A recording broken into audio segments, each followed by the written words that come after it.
Good day, Doctor. Our group is Group 5, so we are ready to present the Business Continuity Management Policy and Framework for INASIS TM Student Residential Hall. So we are having a 5-member in a group, which include Ng Zhao Hui, Wong Xin Yi, Wong Ka Jian, Brian Yap Yip Fai, and Ng Yen Ling. So this slide has shown what we are going to present today. Hi everyone, my name is Wong Xin Yi and my mentor number is 298790.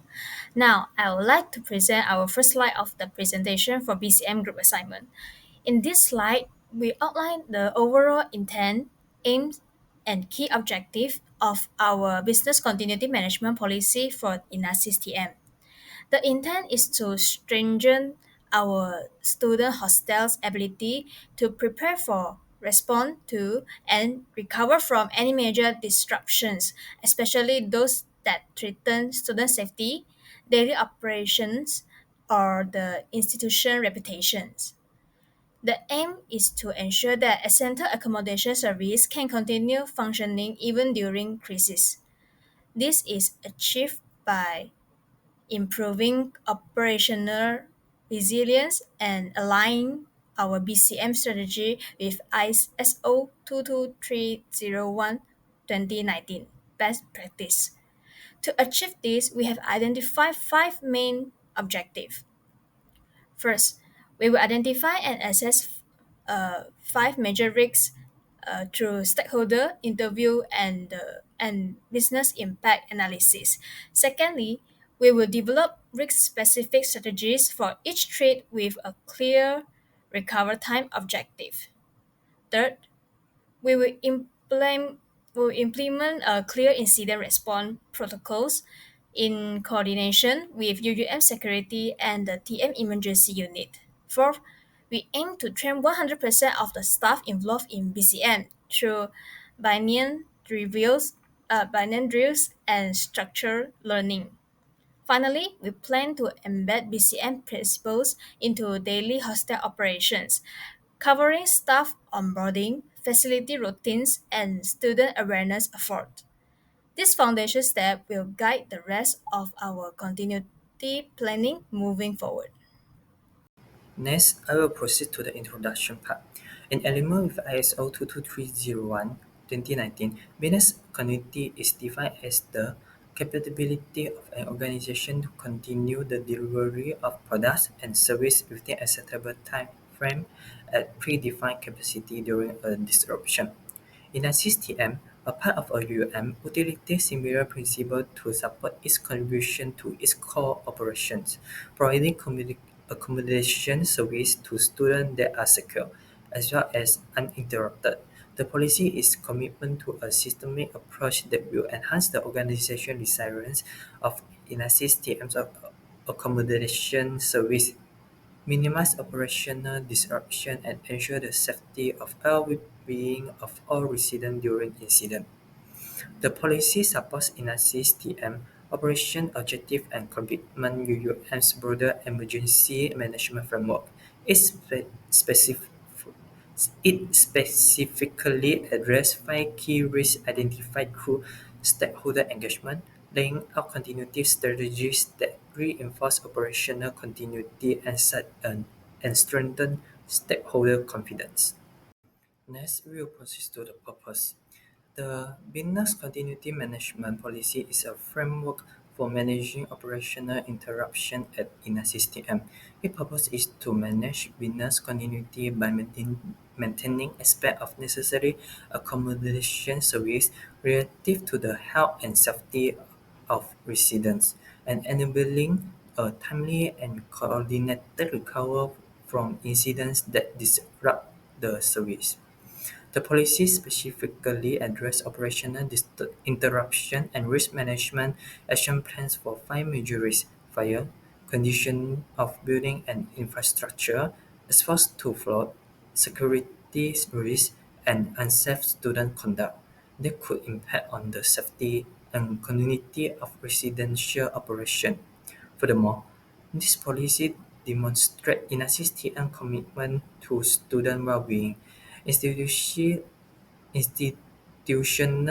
resilience, and compliance with internationally recognized standards such as ISO 22301 2019 by exploring potential vulnerabilities, understanding interdependencies, and establishing a basic for community planning with normal operational process within the residential halls.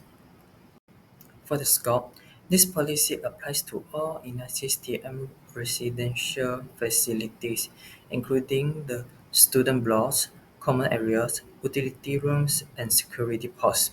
The policy applies to anyone and everyone involved in the providing and supporting residential operation, including staff, students, residents, on-site contractors, and critical third-party providers such as food vendors and service utility companies.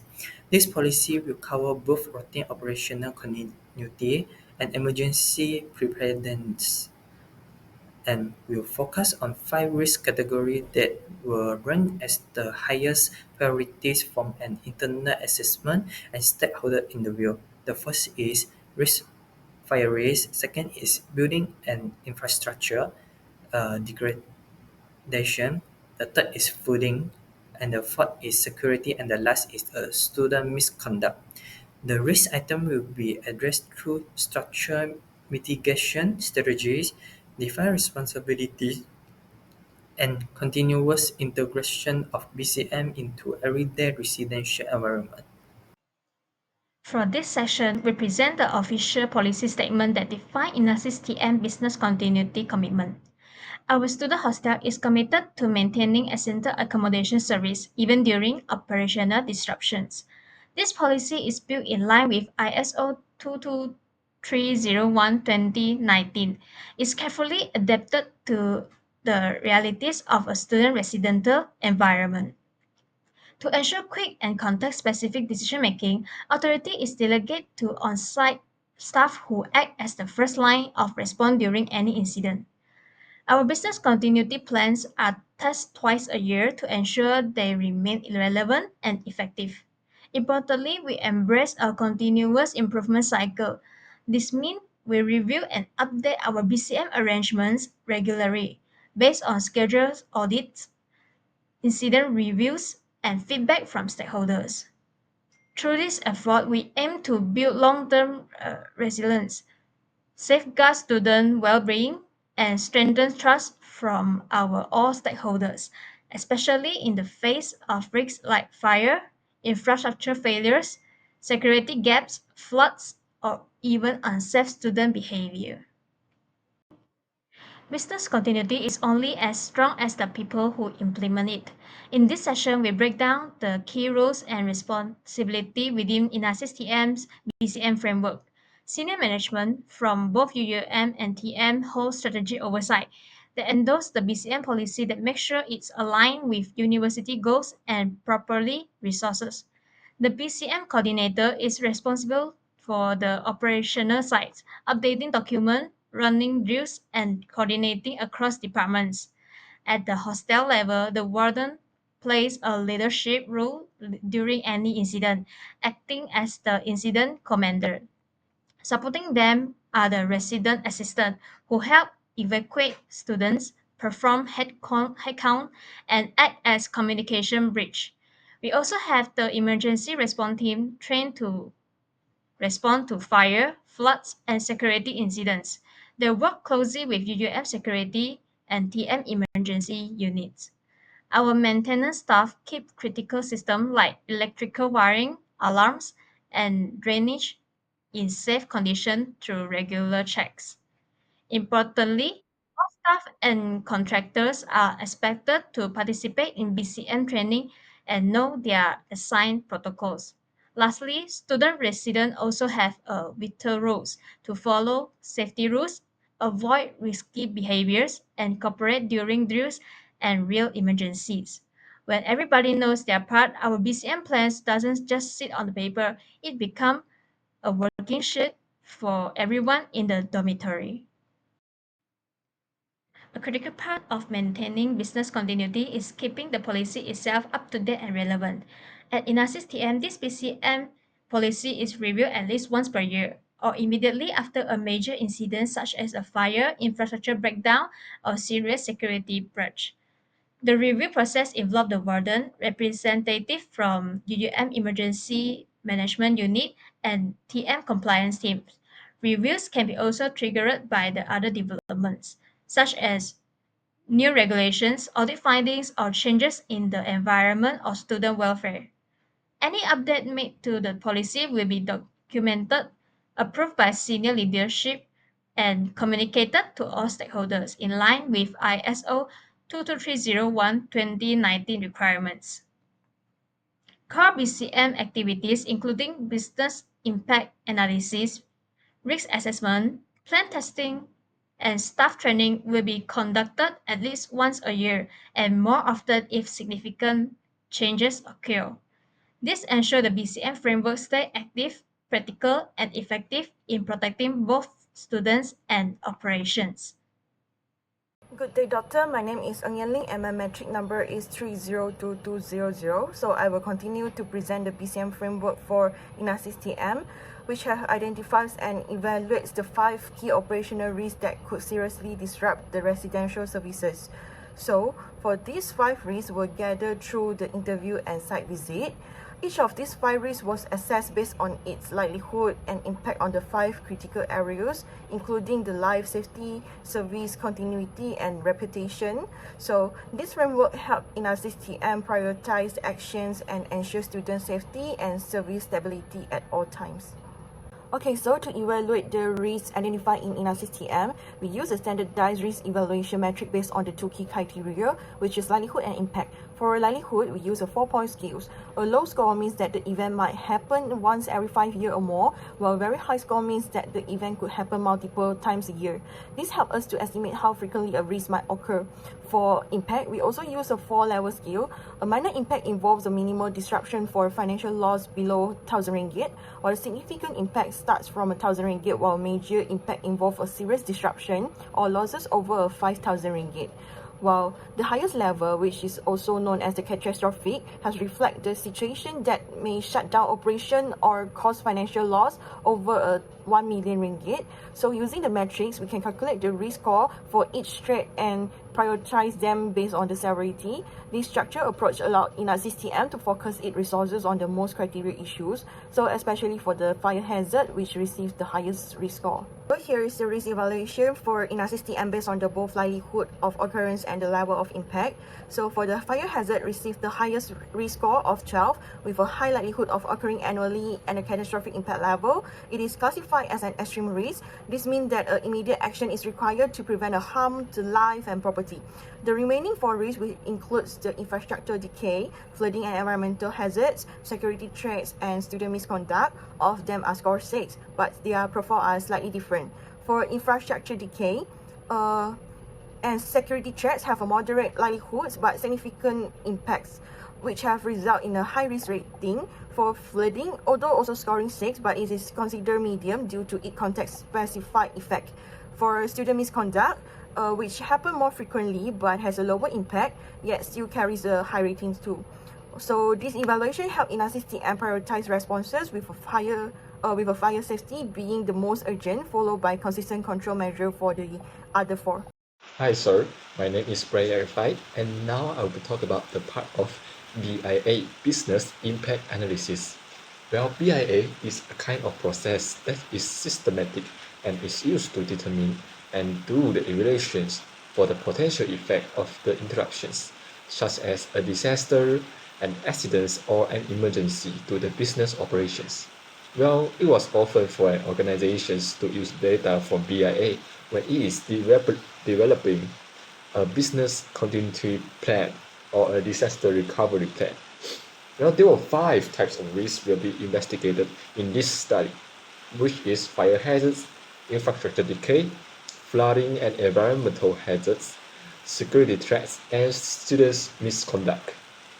So now let us proceed to the fire outbreak, fire hazards. So a fire outbreak or major electrical fault in the Inasis TM buildings can cause serious threats to the student lives, which will also destroy the properties and severely disrupt the residential services. Maximum tolerable period of disruption (MTPD) of fire hazard is typically less than 12 hours due to life safety concerns and the needs of rapid evacuations.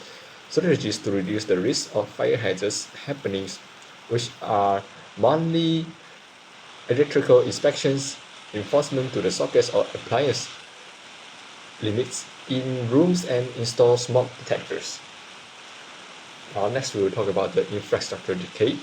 Well, there were also structural issues such as cracks, collapse, and unsafe construction in STM buildings. Well, the impact not related to the student safeties only, as it can also result in significant financial losses due to emergency repairs, temporary housing, and also the restoration efforts. Well, the risk should be avoided, and having facilities management responsible to do the quarterly structural inspection and create preventative maintenance schedule for INASIS TM. I will present the impact of other three main risks of INAS-CTM. First is the flooding. Flooding at INAS-CTM had shown a serious threat to the continuity of accommodation service, especially during the monsoon season or heavy downpours.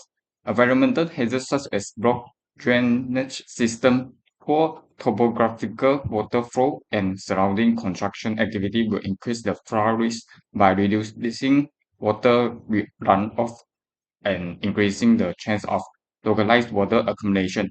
However, even the flooding may not cause immediate harm to life safety of students, but it can still bring impacts such as limiting the accessibility to the dormitories, causing damage to the personal property, and causing utility disruption.